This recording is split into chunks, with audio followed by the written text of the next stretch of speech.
গরুর মাংস দিয়ে আলু ঝোল মোটামুটি আমরা সবাই রান্না করতে পারি, কিন্তু এক একজনের রান্নার টেকনিক এক এক রকম। হ্যালো এভরিওয়ান, আসসালামু আলাইকুম। সামনে যেহেতু কোরবানি ঈদ, তো ভাবলাম আপনাদের সাথে গরুর মাংসের আলু ঝোলের রেসিপিটা শেয়ার করে ফেলি, উপকারে আসবে। তো এখানে আমি নিয়েছি 2 কেজি পরিমাণ গরুর মাংস। এগুলোকে রেগুলার কাট করেই কেটে নিয়েছি।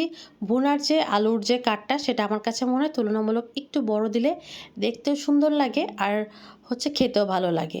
দিলাম এলাচ, 3-4টা লং, সাথে দিলাম একটা জয়ত্রী। এটা দিলে সুন্দর একটা ঘ্রাণ আসে, তাই দিয়ে দিলাম। এখন দিব কালো গোলমরিচ, 10-12টার মতো আস্ত কালো গোলমরিচ দিয়ে দিলাম। আলু ঝোল রান্না করার সময় চেষ্টা করবেন এরকম কাঁচা মশলাগুলো অ্যাড করতে, এতে করে রান্নার সময় সুন্দর একটা ফ্লেভার সম্পূর্ণ রান্নার মধ্যে ছড়িয়ে যায়। স্টার অ্যানিস থাকলে খুবই ছোট্ট একটা টুকরা এটার মধ্যে দিয়ে দিলাম। স্টার অ্যানিস কিন্তু অনেক বেশি ফ্লেভারফুল, চেষ্টা করবেন অল্প একটু করে অ্যাড করতে। দিলাম দারচিনি, আর সাথে দিলাম এলাচ। এই সব কাঁচা মশলা আমরা সবাই দেখা যায় রান্না সময় ইউজ করে থাকি। তারপর আমি একটু দেখিয়ে দিলাম। এখন এর মধ্যে দিব পেঁয়াজ। আলু দিয়ে রান্না করলে পেঁয়াজের পরিমাণটা আমি একটু কম দিই। এখানে প্রায় 1/3 কাপ পরিমাণ আমি পেঁয়াজ দিয়েছি। 2 কেজি পরিমাণ মাংসের যে রান্নার, সেই অনুযায়ী আমি এখানে 1/3 কাপ পরিমাণ পেঁয়াজ দিয়ে দিয়েছি। দিব লবণ। লবণটা প্রথমে আমি একটু কমই দিব, পরবর্তীতে লাগলে আমি আরও অ্যাড করে দেব। আমি এখানে অ্যাড করেছি 1 চা চামচ পরিমাণ লবণ একদম ভরে।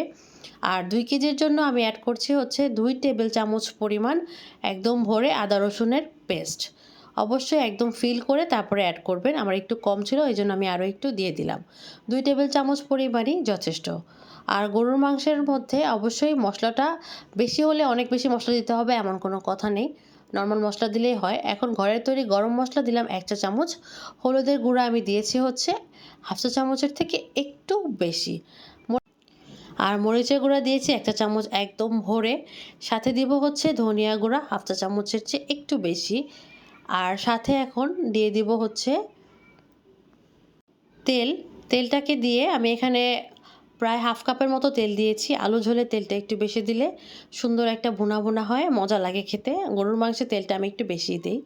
তারপরে এখন এটাকে হাত দিয়ে বেশ সময় নিয়ে ভালো করে মাখাতে হবে। মাখানোর পরে এটাকে আমি রেস্টে রাখবো 10 থেকে 15 মিনিটের মতো। একটু রেস্টে রেখে তারপরে রান্না করবেন, তাহলে একদম পারফেক্ট একটা ফ্লেভার পাবেন। আর গরুর মাংস ধুয়ে যখন উঠিয়েছি তখন অল্প একটু পানি আমি রেখে দিয়েছি, যাতে করে এই পানি দিয়ে মাংসগুলো ভালো করে সিদ্ধ হয়। আলাদাভাবে আমার আর কোনো পানি অ্যাড করতে না হয়। আর মাংস মাখিয়ে রাখলেও দেখবেন কিছুক্ষণ পরেই মাংস থেকে যথেষ্ট পরিমাণ পানি উঠে যায়। তারপরে এটাকে এখন 10 মিনিটের জন্য এভাবে রেখে দেওয়ার পরে এখন আমি চলে যাব এটা রান্নার জন্য, চুলায় বসিয়ে দিয়েছি। প্রথমেই নাড়াচাড়া করার কোনো দরকার নেই। এটাকে ঠিক এরকম করে ফুটে উঠতে দেওয়ার পরে যখন ফুটে ওঠা শুরু করবে, সেই পর্যায়ে এটাকে সুন্দর করে একটু নেড়েচেড়ে মিক্স করে দিয়ে তারপরে এটাকে এখন আমি ঢাকা দিব। ঢাকা দিয়ে রান্না করব যত পর্যন্ত পানিটা একদম কমে না আসে সেই পর্যন্ত। কিন্তু প্রথমে অবশ্যই আপনাকে হাই হিটে বেশ কিছুক্ষণ রান্না করতে হবে, যাতে করে মাংস থেকে পর্যাপ্ত পরিমাণ পানি উঠে। তারপরে বারে বারে ঢাকনা তুলে তুলে এটাকে নাড়া দিয়ে দিব। তো প্রায় 30-35 মিনিট হয়ে গেছে। এই পর্যায়ে আমি অ্যাড করে দিলাম বাদাম বাটা। 1 টেবিল চামচ পরিমাণ কাজু বাদাম আর কাঠবাদাম মিক্স করে ব্লেন্ড করে রেখেছিলাম, সেখান থেকে দিয়ে দিলাম। এখন একটা ব্লেন্ডার জার নিয়ে নিলাম। ব্লেন্ডার জার নিয়ে ব্লেন্ডার জারের মধ্যে দিব টক দই। টক দই এখানে আমি অ্যাড করব 2 টেবিল চামচ পরিমাণ। সাথে দিব পেঁয়াজ বেরেস্তা 1 টেবিল চামচ পরিমাণ পেঁয়াজ বেরেস্তা এর মধ্যে দিয়ে দিলাম। এখন দুইটাকে একসাথে বেশ সুন্দর করে মিক্স করে নেব।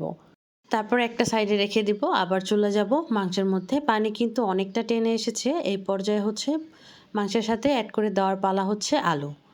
আলুটা একটু শেষের দিকে অ্যাড করবেন, যেহেতু আলুটা অনেকটা তাড়াতাড়ি মাংসের তুলনায় গলে যায়। যখন ঝোল দিবেন তার কিছুক্ষণ আগে আলুটা আপনি অ্যাড করে দিবেন।